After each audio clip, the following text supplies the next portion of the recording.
It is already mid-February, which means it's time for another episode of Probing Paul. That's the series where I answer questions once a month. It's slightly uncomfortable for me, but everyone seems to enjoy it and keeps coming back. So today, I'm gonna answer some really fundamental questions about PC building, and we're also gonna take a little trip down memory lane.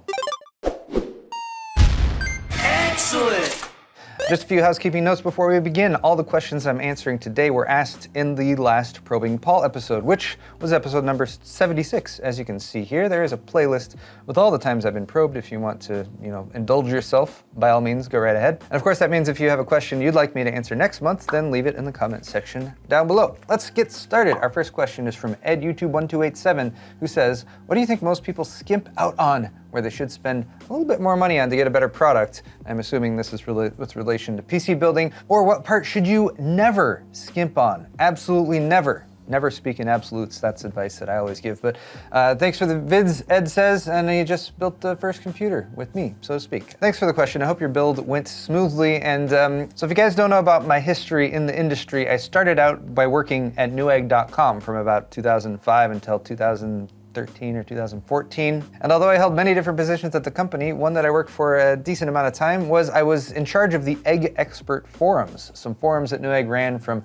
about 2007 until, I don't know, sometime after I left. And I've actually had a little bit of a difficult time even tracking down historical stuff online because the EggXpert domain is no longer there. One of the only images I found of EggXpert and how it used to look was from the funny subreddit, specifically referring to our shopping egg experience subforum, which had a default popular tag cloud on the right side with a bunch of words about people being annoyed and pissed off and disappointed. How the heck does any of this relate to the question that was asked? Let me try to come around to that. There was a power supply tier list on EggXpert, which is debatably one of the most useful things that was there. It's no longer there, but it was actually copied over to the Linus Tech Tip forums back in 2014. And it was just a resource that people could go to that had tier 1, tier 2 and everything, and based on good reviews of power supplies that actually used proper load testing methods, you could look and say, oh, Antec's high current pro power supplies are actually pretty nice. Now, bear in mind that this list is now pretty outdated. A lot of new power supplies have come and gone. A lot of even these companies that make power supplies aren't even around anymore. But getting back to the crux of your question, what PC part should you never skimp on? It was the unofficial motto of the entire EggXpert forums: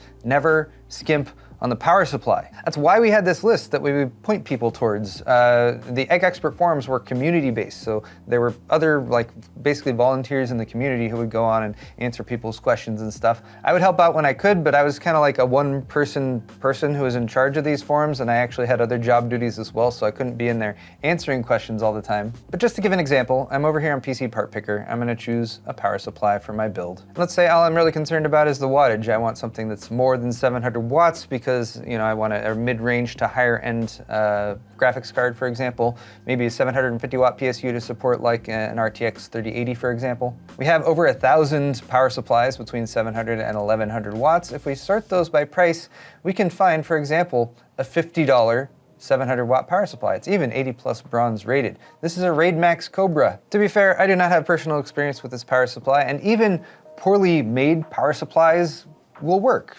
often, and will work even for an extended period of time, and might just have higher failure rates than better designed, better built power supplies. But if you're building a PC, you want to minimize the possibility of a failure rate. Here we can see the reviews for this, and we got a decent amount of 1egg reviews here. And if we scroll down, we can see, died after 4 months. Not even remotely good. Stopped working after 5 months of use. Only made it to 10 months of use. Died after 3.5 months of use. And again, I'm sorting by 1-star reviews. I'm picking out the reviews for this power supply from the people who had the worst possible time with it. But this is why when I'm tracking down power supplies to recommend to people, especially if I'm recommending a power supply for a budget build, I don't just go with the cheapest possible option. I will scroll down a little bit and I will look for brands that I recognize, because first of all, there are brands that do put a fair amount of effort into the development of their products, or a fair amount of time into making sure that a power supply that they get from an OEM that they put their brand name on is at least a decent quality product that won't result in a bunch of RMAs and headaches for them that they have to deal with, because having to return a product does incur a cost on the manufacturer side as well. But also the companies that are a little bit bigger and a little bit better established are going to have better RMA return policies in place,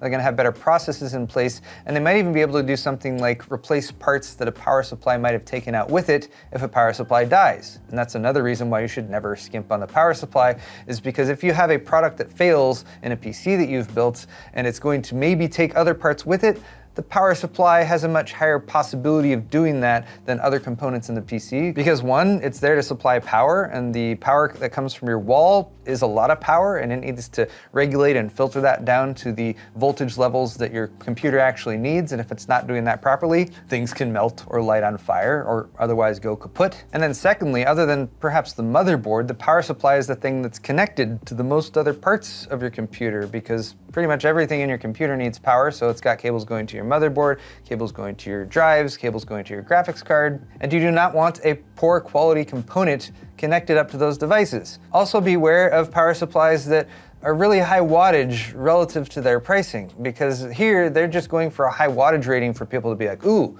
that has even more watts, it must be better. I'm gonna get that one instead of like the 800 watt or the 750 watt one. So yes, even though power supplies exist that are $50 or $60 for 700 watts or so right now, I would go just a little bit down this list to like maybe the EVGA 700BR. Corsair makes good power supplies. Thermaltake has a pretty good track record for PSUs as well. Cooler Master 2. Silverstone is pretty solid. Asus has only, I think, more recently gotten into power supplies, but Asus makes a lot of other computer parts, and I would have a reasonable amount of trust in their QA procedures. But yeah, there it is. Never skimp on the power supply. I feel like that's a pretty fundamental PC building rule that perhaps isn't broadcast enough, but hopefully this video has done a little bit more of that.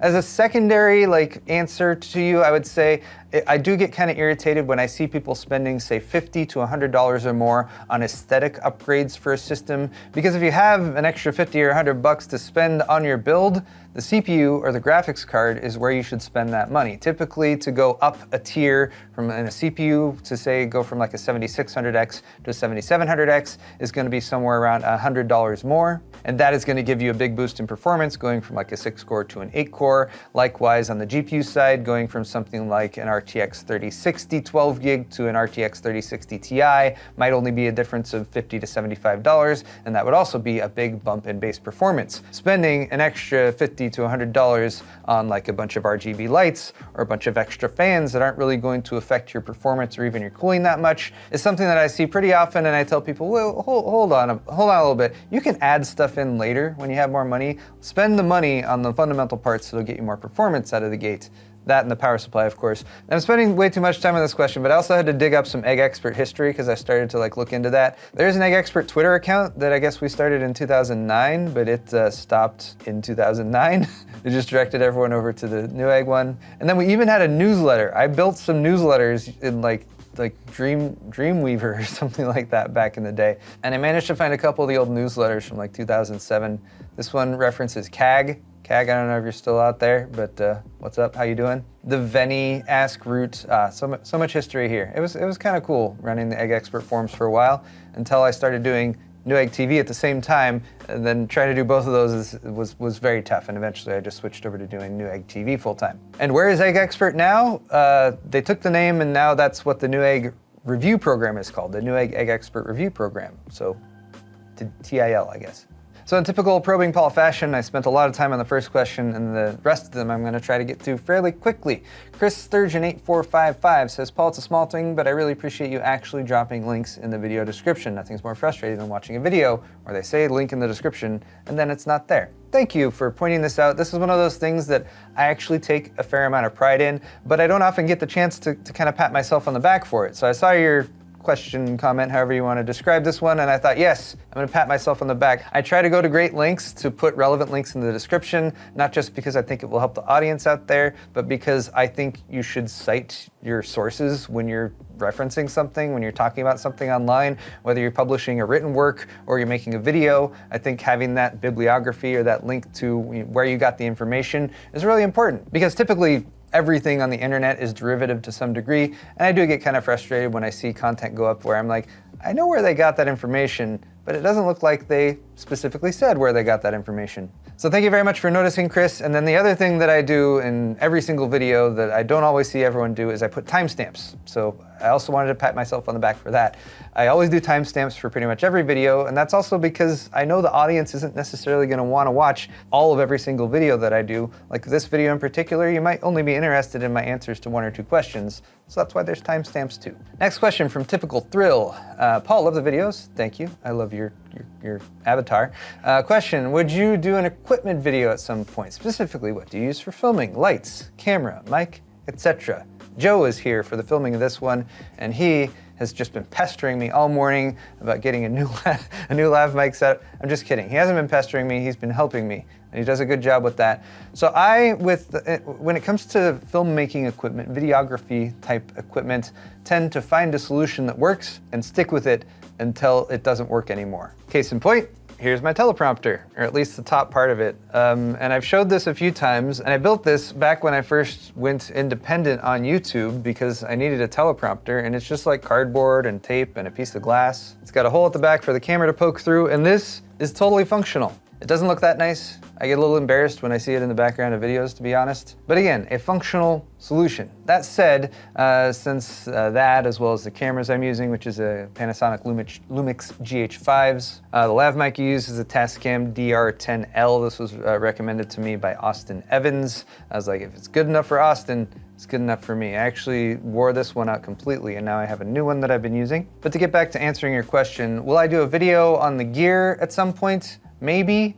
Those videos don't tend to do quite as well because I think there's more people interested in like the PC gaming and PC building side of my content versus the actual kind of behind the scenes production stuff. However, because I have been using a lot of the same equipment for a pretty extensive period of time, this year, as we've been sort of updating things and doing stuff like the new intro and some new graphics and everything, I've been thinking perhaps I should invest in a new camera. I'd like to find one before we do our mid-year trip to Computex in Taiwan, which is at the end of May. So I'm gonna ask you guys for some feedback. If anyone has like some really good ideas for like the best camera to use, especially for something a little bit more portable. I'm of course looking at the Sony options that are out there, perhaps even the Blackmagic ones. If you guys are like expert videographers or filmmakers or anything like that, leave your comments in the comment section down below. Let me know if you have any suggestions or things that you think I would make good use out of, and not just for cameras, but also for audio. That's an important part of video making as well, because if you got bad audio, no one's gonna listen to your video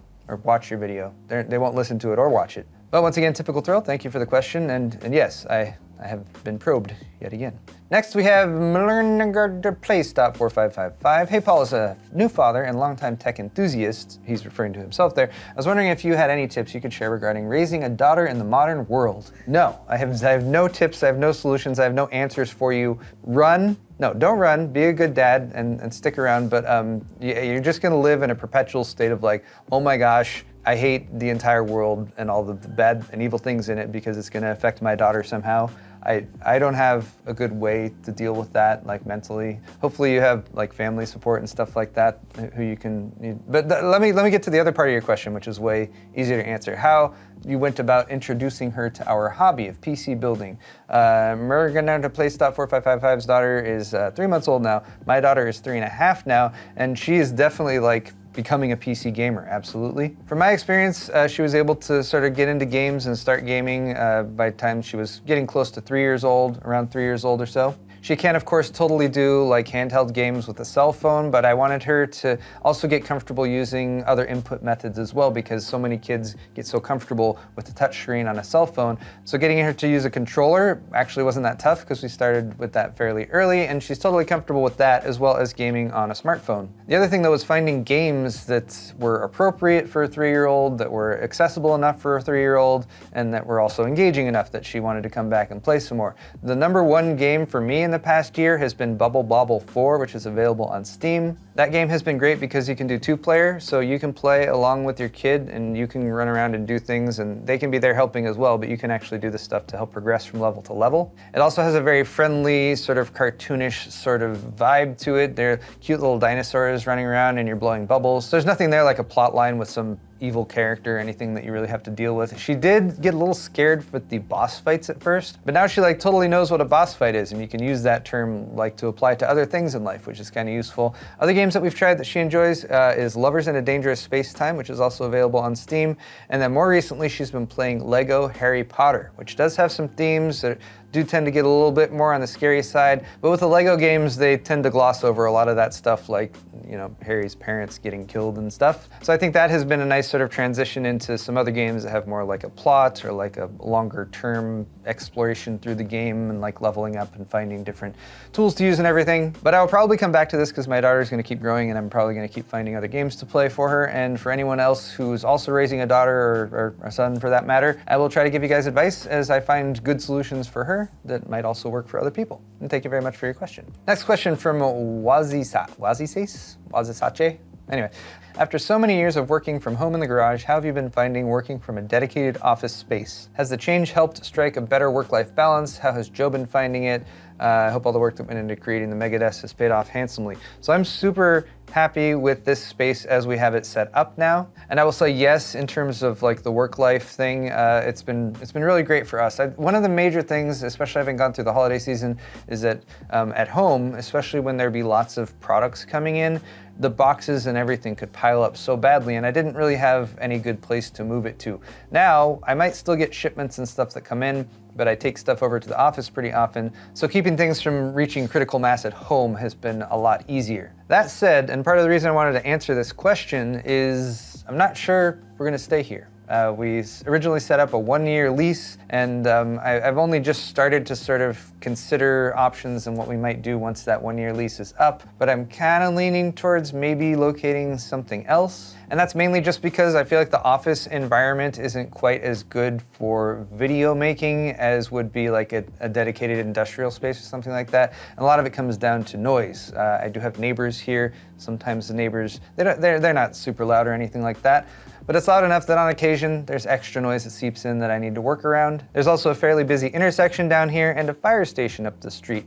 So we occasionally get lots of sirens coming by, and that comes and goes. So I don't want to say too much right now because there's still a lot of questions to be answered in the next few months, but if I could find a place that was a little bit more industrial, maybe down on ground level, maybe something with a dedicated bathroom we could use, something that of course was nice and quiet, which is actually kind of hard to pair up with that industrial thing because you might have someone else doing fabrication or something like that in the same set of units. But if I can find all that and also still have it be within like a 5 or 10 minute drive from my home, then we'll probably move to somewhere like that. Or the other option is maybe doing a big revamp of my garage and then moving back there. But we're still only just barely starting to talk about that. Next question is not really a question, it's just one that I wanted to share, which is thumbs up for Joe getting a raise and becoming a full-time employee. He's right here. He's also like, yeah. He even replied to this one and said, yeah. And then there's a follow-up question to that from Fierce134. In honor of Joe getting a well-earned promotion, I'd love to hear how you ended up finding Joe and bringing him along for the wild ride. Were you prior friends or acquaintances, or am I just really good at finding talent? I'm not really good at finding talent. This was sort of something that sort of, I want to say fell into place, but it was a fairly long process. So Joe, and I'm glad that Joe's right here so he can confirm some of this. So Joe was friends with Kyle's friend Aaron, and that's how Joe got looped in with Kyle to do a little bit of work for him back then. So it was sort of an ABC connection between Kyle, his friend Aaron, to Joe. But once Joe came and did a specialty project that Kyle put together where Steve, who we also used to work with Newegg, he was like Windows 7 or something. I think he was. Oh yeah, I forgot about that. He was doing like a going away party. They were doing a going away party for Windows 7 because Windows 7 was going EOL. They were like trying to promote Windows 8 or something. So they did a little bit more of an advanced production there. Joe came on to work from that. He got connected with some other people from our group. Steve stayed in touch with him to try to do some extra work. And then as Kyle and I went independent, Kyle still had the contact with Joe. And when I started looking around to be like, you know, it'd be cool if I could find some help as an editor or something, Kyle put me in touch. And then it was a very slow process. I only gave Joe like a very little bit of work at first. I was like, here, Joe, you can have 1 video a week, but I'm going to be very picky about it, and I'm going to come and I'm going to spend a bunch of extra time editing it after you're done as well. And then it, like I said, it took a while. Over the course of a few years, I tend to move slowly with some things, but Joe gradually, slowly earned my trust. we gradually became better friends. He started coming along on trips and stuff like that. And the thing that I love about Joe is he has a really good work ethic, which is something that I'll be honest, is an area I could always improve upon. And then Joe is always working to either learn how to do things better himself, to learn new skills, to take stuff that we do here and try to find better solutions for them. That's why he was bugging me about the lav mics earlier today. So that's a brief history of working with Joe here on the channel. And yeah, your question about finding good talent, like I'm always amazed at that when somebody can go out and just like find someone who's really good at doing something to like fit a role absolutely perfectly and not do what I did and take like years and years to sort of gradually move someone into that position. I don't know how people do things a lot. And the last question, which isn't really a question, but I wanted to give a shout out to David Gunther 8428 because he said, I thought the 1080 Ti was a favorite because you got to do that world's first unboxing for it. So yes, indeed, an excellent shout out and an excellent reminder. I had almost forgotten about this video. This was at an actual event. This was February 28th, 2017. There was a bunch of other tech media here, and like the things have changed so much since this event in 2017. But we had a very limited amount of time with the actual sample units that they had there, and other people were taking pictures of it and doing other things for articles, and I was like, I'm gonna do an unboxing, and then I can label my video the world's first unboxing. And it was one of those like kind of gets I had as an early videographer, tech YouTuber making videos about stuff. But yeah, there it was, like the world's first 1080 Ti unboxing, and it's funny, because since I talked about the 1080 Ti in last month's Probing Paul, and so many people are like, yes, the 1080 Ti is the best ever. But if you scroll down on this video, the first comment is from someone complaining about it's going to be $800 or more once it actually hits store shelves. like, of course, the first comment is like people complaining about the $700 launch price. If only they knew. If only they knew what the future had in store. If only I knew at that time. But thank you guys all for watching this video. Thank you for all the questions that were left in last month's Probing Paul. And again, if you got questions to ask me, drop them down below, and I will be doing this again in March. If you enjoyed this video though, definitely hit the thumbs up button on your way out, and you can also help support my channel by checking out my store at paulshardware.net. It's linked in the description. We have a sale going on hoodies right now, and it's all very high quality stuff. You should buy some. It's a good idea. Thank you so much for watching this video. Subscribe to my channel if you're not already. That's a good idea too. We'll see you all in the next one.